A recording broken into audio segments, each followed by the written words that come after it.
అందరికీ నమస్కారం. Welcome to మనం టీవీ. నేను మీ పవన్ బెస్వాడ.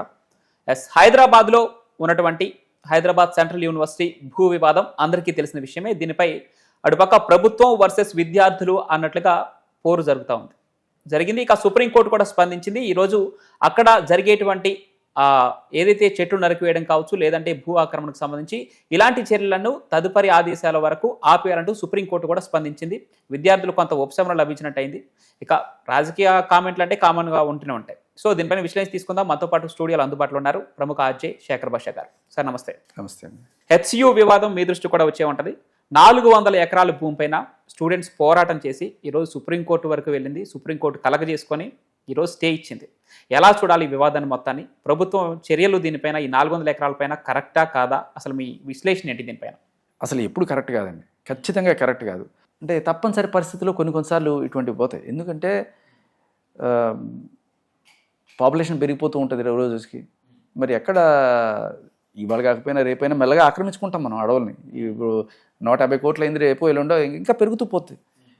ఇది ఒక కోణం. అయితే ఇంకా విద్యార్థులందరూ కూడా అక్కడ రావడానికి కారణం కొంతమంది రాజకీయ పార్టీలు అయ్యి అనుకుంటున్నారు. కానీ ఒక ఇంజనీరింగ్ స్టూడెంట్గా నాకు కూడా ఏమనిపిస్తుంటే, నేను చదివిన కాలేజీలో ఒక 70 ఎకరాలు పచ్చటి పొలాలు ఎప్పుడైనా సరే వెళ్ళి కాసేపు కూర్చున్నప్పుడు ఆ మెమరీస్ అన్నీ ఉంటుంటాయి కదా. అవునా?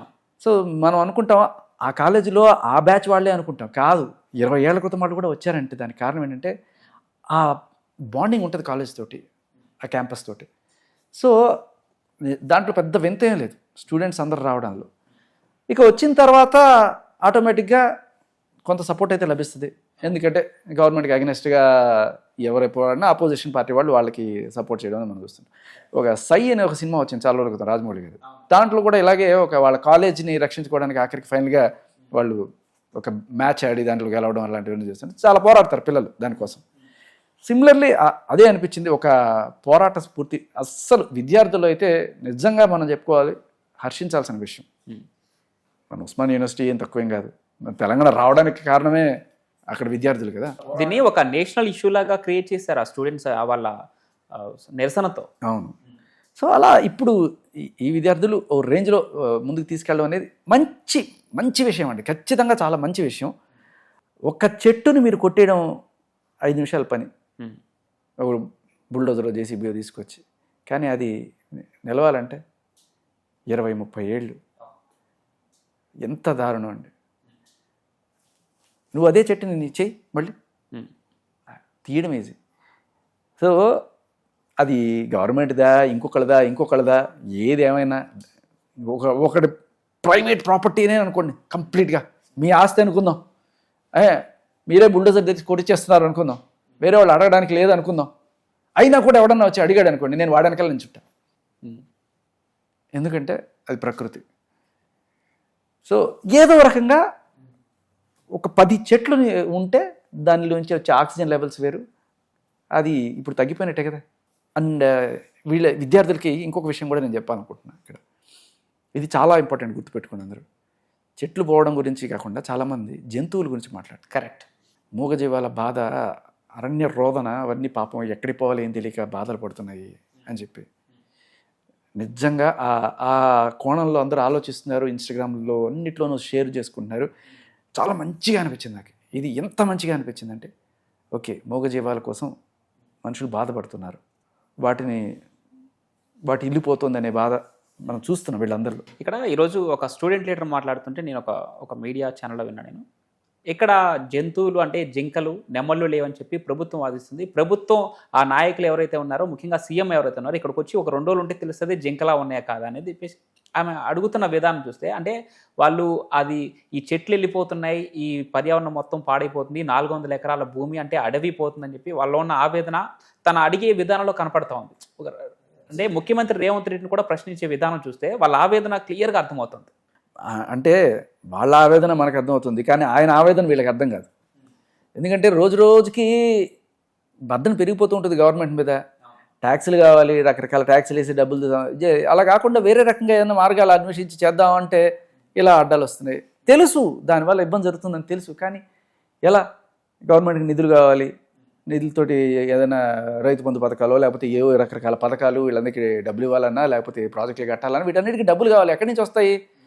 ఈ ట్యాక్స్లన్నీ జీతాలకే పోతున్నాయి. ఇంకా కొత్తగా ఏదైనా చేయాలి అంటే ఇలాంటి ఏదన్నా చెయ్యాలి తెలుసు నాకు, కానీ ఏదో ఒకటి చేస్తేనే కదా జనాలు డబ్బులు వచ్చేది, గవర్నమెంట్కి డబ్బులు వచ్చేది అనే కోణంలో ఆయనకి తెలుసు, అందరికీ తెలుసు. చెట్లు కొట్టడం తప్పనేది ప్రతి అక్కడ అందరికీ వాడికి తెలియదా, లేకపోతే ఐపీఎస్లకు తెలియదా, ఐఏఎస్లకు తెలియదా, అందరికీ తెలుసు. అయినా కూడా మీరు అన్నట్టు ఒక పొలిటికల్ పార్టీ ఈరోజు దాన్ని యూజ్ చేసుకోవడానికి అన్నదా, లేదంటే నిజంగానే పర్యావరణ పరిరక్షణ వాళ్ళ పార్టీ యొక్క భావమా, లేదంటే స్టూడెంట్స్ వాళ్ళ పోరాటానికి వీరు కూడా కొంత స్టాండ్ తీసుకోవాలని అన్నదో లేదో తెలియదు, కానీ దీన్ని నేషనల్ ఎకో పార్క్ లాగా చేసి మేము హెచ్సియుకి గిఫ్ట్గా ఇస్తామని చెప్పి ఒక కామెంట్ అయితే వచ్చింది. ఒక పెద్ద లీడర్ నుంచి, ఒక పెద్ద పార్టీ నుంచి వచ్చింది. దీన్ని ఎలా చూడాలి? రాజకీయంగా వాడుకుంటున్నారు అనుకోవాలా, లేదంటే నిజంగానే వాళ్ళు ఆ భావం ఉందనుకోవాలా, ఎలా చేశారనుకోవచ్చు అసలు? అడవిని ఎవరు రిప్లేస్ చేయలేరండి. అడవి అనేది న్యాచురల్గా జెన్యున్గా వచ్చిందని నువ్వు కొట్టేసి ఇదంతా తుడిచేసి నేను ఇప్పుడు మళ్ళీ ఒక పార్క్ లాగా తయారు చేసి ఇస్తాను, అది కరెక్ట్ కదా. ఆల్రెడీ ఉన్నదే కదా, ఉన్నదాన్ని నువ్వు ఎందుకు డిస్టర్బ్ చేయాలి? సరే, డబ్బులు కావాలి, ఫండ్స్ కావాలి, గవర్నమెంట్కి యాక్టివిటీస్ జరగాలి, వీటి కోసం కావాలి, దాంట్లో కళ్ళ ముందు కనబడుతోంది. బట్ వేరే మార్గాలు అన్వేషించాలి. ఉన్న ఈకో సిస్టమ్ని డిస్టర్బ్ చేయకుండా చేయడం అనేది చాలా ఇంపార్టెంట్. అండ్ ఈ జంతువులు ఏవైతే ఇబ్బంది పడుతున్నాయో, జంతువుల వల్ల అడవి పెరుగుతుంది, అడవి వల్ల జంతువులకి ఇది అవుతుంది. ఇది ఒక ఈకో సిస్టమ్ అని అందుకే అంటే, ఎందుకంటే ఇప్పుడు ఈ నెమళ్ళు ఇక్కడ ఎక్కడో ఎగిరి ఏవో పీక్కొని తిని ఆ విత్తనాలు ఇంకెక్కడో వదులుతాయి. ఈ పక్షులు ఇవన్నీ కూడా అక్కడ మొక్కలు వస్తాయి. సో ఇప్పుడు ఈ మూగజీవాల బాధ ఉంది అని తెలిసి ఫస్ట్ అయితే మనం తప్పు చేసాము, ఈ మూగజీవాలన్నింటినీ ఫస్ట్ లేపేయడమో లేకపోతే ఎత్తుకొని తీసుకెళ్ళి ఎక్కడైనా పెట్టేసి తర్వాత ఇది స్టార్ట్ చేస్తుంటే ఈ బాధ మనకు తప్పేది కదా. నెక్స్ట్ టైం ఆపరేషన్ చేసినప్పుడు ముందుగానే అదేదంటారే, బురద మీద రాళ్ళేస్తే మన మీద పడుతుంది, బట్టలు పాడవుతాయంటే ముందుగానే బట్టలు నిప్పేసి తర్వాత రావేసి తర్వాత బట్టలు వేసుకోవాలన్నట్టుగా ఇవన్నీ ముందుగానే చూసుకొని చేసుకుంటే బాగుంటుంది. అవన్నీ ఫస్ట్ ఏ జూలకో వాటికో వీటికో పంపించేద్దాం, తర్వాత చేద్దాం. లేకపోతే అందరికన్నా మోర్ డిస్టర్బింగ్ ఏంటంటే అండి, చెట్లు కూల్చేయడం కన్నా దారుణమైన విషయం ఏంటంటే జనాలు చెల్లించింది ఆ అరుపులకి. కో కో అని వస్తే నాకే అయ్యో పాపం అనిపించింది. ఎవరికైనా అనిపిస్తుంది అది. ఏ రేంజ్లో షేర్ అవుతుందంటే ఇవాళ ఇన్స్టాగ్రామ్లో అది మీరు ఓ రేంజ్ అది. కాకపోతే ఇదందరూ తెలుసుకోవాల్సిన విషయం. ఇలా పాపం మూగజీవాలకి అన్యాయం జరుగుతుందని చెప్పి మాట్లాడేసి సాయంత్రం వెళ్ళి చికెన్ మటన్ తినేసే వాళ్ళకి ఏం చెప్తామండి? అవి మూగజీవాలే కదా. అంటే జింకది మాత్రమే ప్రాణం, మేకది ప్రాణం కదా. అసలు అక్కడ బుల్డోజర్లు కూరుస్తూ ఉంటే ఈ అరుపులన్నీ ఎడిటింగ్లో యాడ్ చేశారని చెప్పి ఈరోజు ప్రభుత్వంలో ఉన్న ఒక నేత అంటున్నారు. మరి అక్కడ అసలు నెమళ్ళు లేవు, జింకలు లేవు అని. నిజంగా అక్కడ సార్ అక్కడ దాకా ఎందుకు సార్? మా ఇంటి వెనకాల 7 ఎకరాల్లో బోల్డ్ నెమళ్ళు ఉన్నాయి సార్. అంత దూరం పోవక్కర్లా. నెమళ్ళు ఎక్కడ లేవు సార్. హైదరాబాద్లో గచ్చిబౌలి అటు సైడ్ ఐఎస్బి సైడ్ పోండి, అక్కడ మీకు బోల్డ్ నెమళ్ళు రోడ్డు మీద పోతుంటాయి. అదే మీరు చెప్పిన వీడియో సోషల్ మీడియాలో అంటే అందరికీ కొంత ఆవేదనగానే ఉంది, అరే ఇట్లా జరిగిపోతుందని చెప్పేసి. కానీ దాని వెనక యాడ్ చేసినటువంటి ఆ సౌండ్లు, నెమలి అరుపులు ఇవన్నీ మామూలుగా ఇది ఫ్యాక్ట్, ఇది ఫేక్ అని చెప్పేసి కొన్ని వీడియోలు కూడా వస్తున్నాయి ఆ ప్రభుత్వం తరపు నుంచి కొన్ని. ఒకవేళ కనుక ఇది ఫేకే అనుకుందాం, చేసిన వాడికి సలాం అండి. ఎందుకంటే దీనివల్ల ఈరోజు ఇది ఆగింది. ఎగ్జాక్ట్లీ.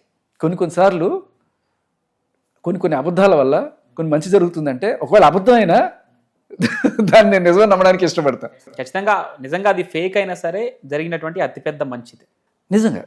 కానీ ఫేక్ అని నేను అనుకోవట్లేదు. ఎందుకంటే అరే మా ఇంటి వెనకాల ఉన్న 7 ఎకరాల్లోనే ఇన్ని నెమళ్ళు, ఇన్ని హడా నడుస్తుంది. మా ఇంటి వెనకాల వినపడుతుంటాయండి. ఎక్కడ అమీర్పేట మధ్యలో నాకు వెనకాల ఈ సోషియో ఎకనామిక్ ఇదేదో ఉంటుంది, అది 7 ఎకరాలు మొత్తం, దాంట్లో అసలు కంప్లీట్ ఏముండదు, వినపడతాయి మాకు. ఇంకా నెమళ్ళు అక్కడ కనబడుతూ ఉంటాయి అప్పుడప్పుడు. సో ఫైనల్గా స్టూడెంట్స్ని అయితే అంటే హెచ్సియు ఎవరైతే దానికోసం పోరాటం చేశారో ఖచ్చితంగా వాళ్ళని అప్రిషియేట్ చేస్తున్నాను. అట్ ద సేమ్ టైం ఇది కొంత అంటే ఇవాళ ఇన్స్టాగ్రామ్లో చూసి బాధపడుతున్న పిల్లలు కావచ్చు, తల్లులు కావచ్చు, ఎవరైనా సరే మీ గొప్పతనాన్ని, మీలో ఒక మనిషి ఉన్నాడు, ఒక హ్యూమన్ ఉన్నాడు, ఆ హ్యూమన్ మానవత్వం వల్ల అవి బాధపడుతున్నాయని మీరు బాధపడుతున్నారు కదా, దీనివల్ల అట్లీస్ట్ మీరు కొంతవరకు ముందుకెళ్ళి మీరు తినే ప్లాటర్లో జంతువులు లేకుండా చూసుకోండి. నిజంగా చెప్తున్నాను. ఇది చాలామందికి ఏదో అనుకోవచ్చు, కానీ అట్లీస్ట్ కొంతవరకు ఈ యానిమల్స్ అయినా వదిలేద్దాం మనం. సరే, ఇంకా కోడి అంటే అది ఫామ్లోనే పెంచి ఇది చేస్తున్నాం, మన ఆవుల్ని తినేస్తుంటారు, బర్రెల్ని తినేస్తుంటారు. ఇలా అట్లీస్ట్ వాటిని, అవి కూడా మూగజీవాలని మీరు గ్రహిస్తే ఈ బాధ వాటికి ఉంటుంది. కబేళాల్లో తీసుకెళ్ళి నరికేస్తుంటే ఎంత బాధగా ఉంటుంది. ఆ బాధ నిజంగా ప్రతి ఒక్కళ్ళు ఫీల్ అవ్వండి. ఎందుకంటే ఆ వీడియోలు కూడా మీ దగ్గర రాలే, ఇవాళ ఇది ఇంత పెద్ద ఇష్యూ అయింది కాబట్టి వచ్చింది, కానీ అవి ఎంత దారుణమైన బాధలు పడతాయో మీకు తెలియదు. సో దయచేసి ఇప్పుడు పెంచే పిల్లలకైనా నెక్స్ట్ జనరేషన్కైనా సరే అట్లీస్ట్ వాళ్ళకి ఇటువంటి ఈ ప్లాటర్లో జంతువుల్ని చంపుకు తినే సంస్కృతి నుంచి బయటకు తీసుకెళ్ళండి. కొంత శాకాహారం వైపు ప్రిఫర్ చేయమంటారు వచ్చే జనరేషన్ నేను. అంతే. Thank you so much.